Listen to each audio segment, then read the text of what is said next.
Hi, I'm Reverend Tom Kearns. Welcome to 333 Magic 9, where the tarot cards and the astrology stars come together to help you. There's a lot of wonderful energy coming at you this month, so if you need a psychic and spiritual reading with a little bit of astrology, you can come visit me at Temple Heights Spirituals Camp in Northport, Maine. I'll be there the second week of August. It's a beautiful place and it's a great place to get a spiritual reading. Or you can contact me through professorastrology.com. Now, here's what's coming for your sign this month. The tarot cards that will be used this month correspond with the astrology. They are the Eight of Swords, which represents a feeling of being trapped or without personal power. The Seven of Cups, which represents being confused by the illusions of the world, a need to quiet negative thoughts. The Five of Swords, which represents training and a sense of competition, an energy of overcoming obstacles.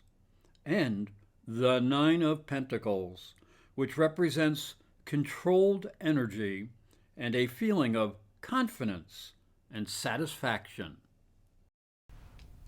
Cancer, the tarot card for the first week of the month is the Eight of Swords. You can see a woman who is blindfolded and she's just encircled by swords representing danger, confusion, and a sense of powerlessness. However, if you look closely, there are gaps in the placement of the swords. So she needs to be aware that there is danger, but by maintaining clarity, she may find a way out of her dilemma.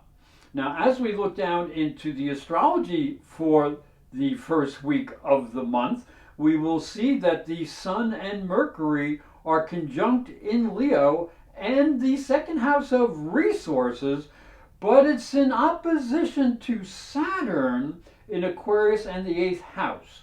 Now, you may want to share yourself with others, but you may find some difficulty in being accepted for who you are or for what you have, because there might be some financial issues here.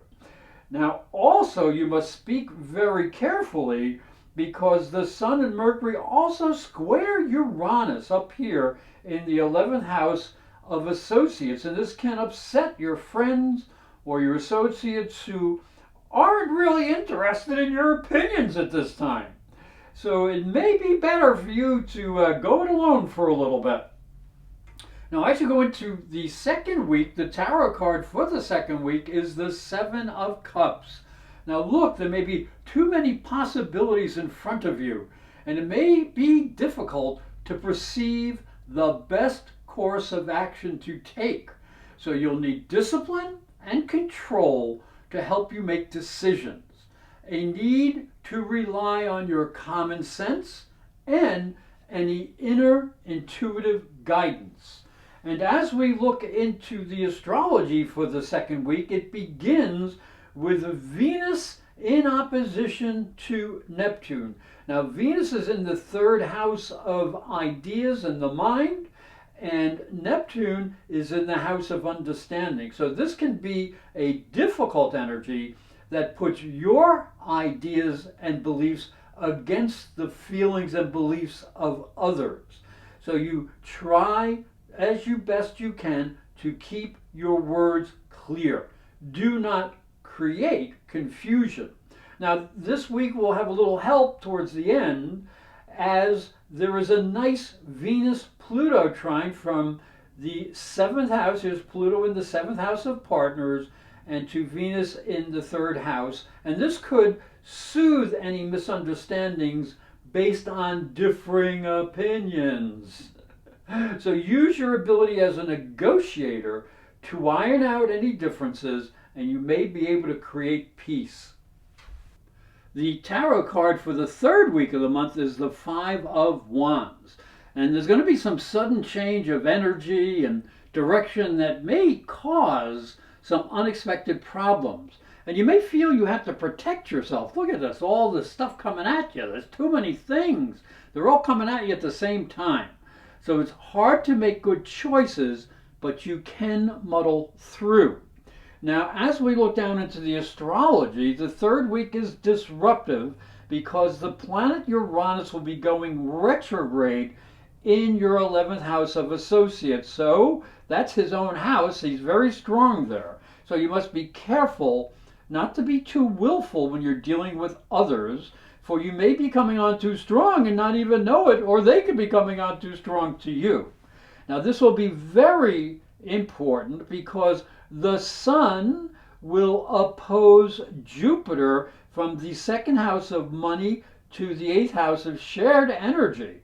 Now, this energy suggests conflicts over money and shared resources.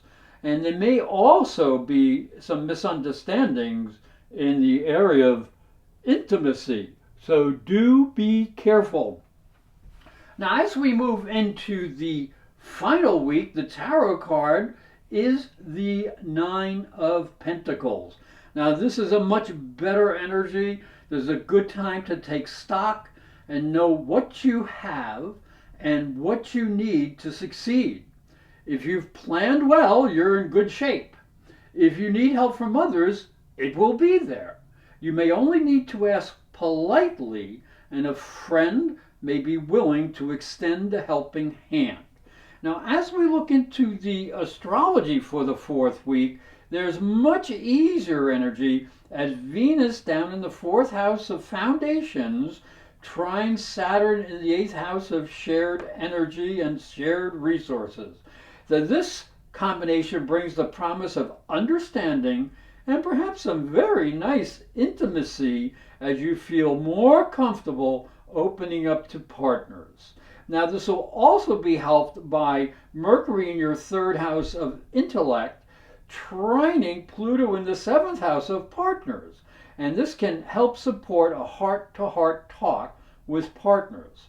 And that will pave the way for a cooperative adventure that can lead to shared happiness. Hi, I'm Reverend Tom Kearns, and this is my story. If you are a spiritual seeker, it may help you on your journey. I believe your spiritual development is as important as your religion. If you look at Christianity, it focuses on the life of Jesus. But Jesus was never a Christian. He was Jewish. If this thought intrigues you, you'll enjoy my new book, Light from Water, Freeing Jesus. It's available on Amazon.com and through fine bookstores. And it may help you on your spiritual journey. I'd like to thank you for watching and thank you for listening. Remember to subscribe because these videos are free and hit the little bell for notifications. And for a special offer, visit my website, internetpsychicreadings.com.